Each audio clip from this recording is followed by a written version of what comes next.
현명한 노후 준비를 위해 절대로 해서는 안 되는 3가지. 오늘은 노후에 절대로 해서는 안 되는 3가지를 알아보겠습니다. 실제로 많은 분들이 경험하고 있는 일인데요. 주변에서 손자 손녀를 봐주느라 자신을 희생하는 할머니 할아버지들을 보신 적이 있을 겁니다. 또는 자식들에게 재산을 미리 물려주고 나머지 인생을 힘들게 살아가는 분들도 계실 겁니다. 오늘은 이런 상황들을 통해 우리가 어떻게 하면 더 나은 노후를 준비할 수 있을지에 대해 생각해 보겠습니다. 첫 번째, 미리 자식에게 재산 물려주고 용돈 받아 쓰겠다는 것입니다. 자녀들에게 재산을 미리 물려주고 자신들은 용돈을 아껴 쓰기로 합니다. 예를 들어 어느 부부가 재산을 미리 자식들에게 나누어주고 자신들은 최소한의 생활비만 남겨둡니다. 처음에는 자식들이 잘 되길 바라는 마음에 그렇게 했지만 시간이 지나면서 예상보다 오래 살게 되어 경제적으로 어려움을 겪게 됩니다. 자식들에게 손을 벌리기도 어려워서 노후를 힘들게 보내는 경우입니다. 이렇게 미래를 계획하지 않고 모든 것을 자식에게 주는 분들이 첫 번째 바보입니다.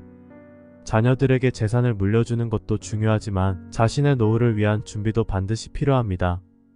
자녀들이 독립해서 잘 살아가기를 바라는 마음은 당연하지만 그 과정에서 자신을 소홀히 하면 안 됩니다. 노후에 경제적인 안정이 있어야 자식들에게도 더 많은 도움을 줄 수 있습니다. 경제적인 불안정은 노후의 삶의 질을 크게 떨어뜨릴 수 있습니다.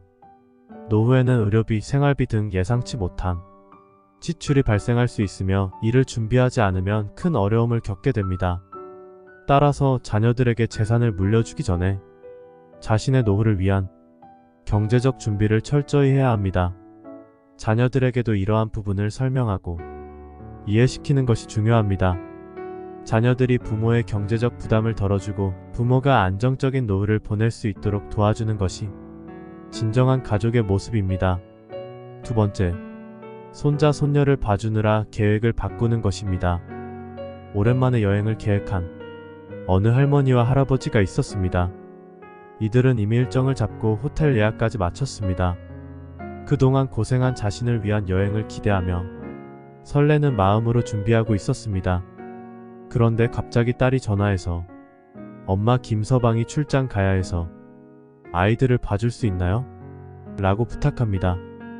할머니는 딸의 부탁을 거절하지 못하고 남편과의 약속을 금세 잊어버립니다. 손자 손녀를 봐주러 가면서 자신들의 즐거움과 휴식을 포기하게 됩니다. 이렇게 자신의 삶을 희생하는 분들이 두 번째 바보입니다.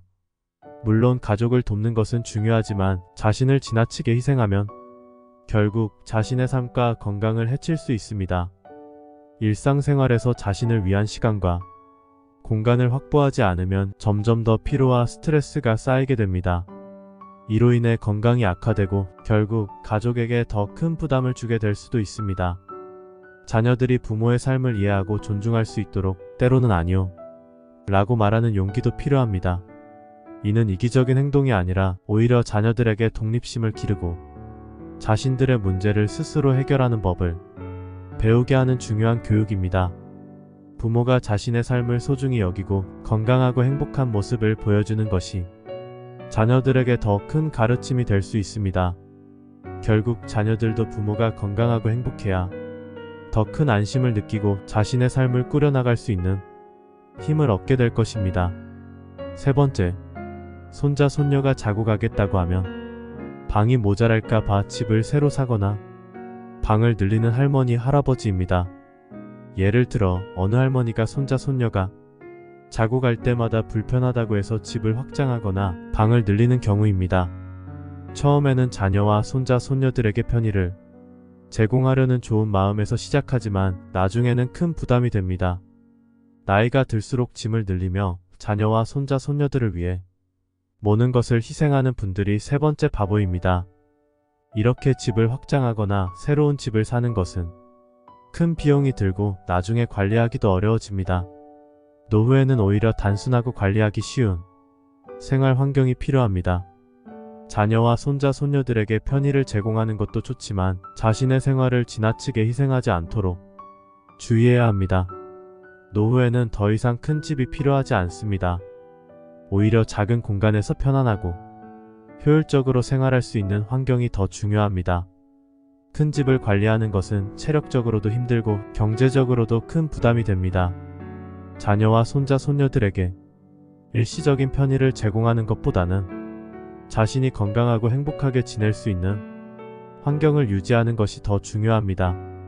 자녀들에게도 이러한 점을 이해시키고 부모가 건강하고 행복하게 지낼 수 있도록 돕는 것이 진정한 자식의 도리입니다. 여러분, 이런 바보들이 주변에 많이 보이시죠? 말로는 다들 그런 사람 되면 안 된다고 하지만 실제로는 잘 안 됩니다. 왜냐하면 그게 바로 인간이기 때문입니다. 진정한 자식 사랑은 나의 모든 것을 바쳐서 뒷바라지하는 것이 아니라 나의 반만 바쳐서 뒷바라지하고 나머지 반은 나 자신의 노후를 위해 준비하는 것입니다. 그래야 나이 들어서 자식에게 손 벌리지 않고 자식에게 진정한 사랑을 베풀 수 있는 것입니다. 예를 들어 어느 자녀가 엄마, 아빠, 왜 재산을 다 물려주지 않아요? 라고 물을 때 노후에 너한테 손 안 벌리려고 그러는 거야 하고 대답해 주십시오. 그렇게 해야 진정한 부모의 역할을 다할 수 있습니다. 이 세 가지는 모두 자식을 위해 자신을 희생하는 경우입니다. 그러나 진정한 자식 사랑은 나의 노후를 준비하고 자식에게 짐이 되지 않는 것입니다. 우리가 이를 실천하기 위해 노력해야 합니다. 그래서 여러분들도 자녀를 위해 모든 것을 희생하지 말고 자신의 노후를 위해 준비하시길 바랍니다. 자식에게 진정한 사랑을 베푸는 것은 바로 자식에게 짐이 되지 않는 것입니다. 현명한 노후 준비를 위해 명심해야 하는 세 가지였습니다. 여러분의 노후가 행복하길 바라며 건강한 하루하루 되세요. 감사합니다.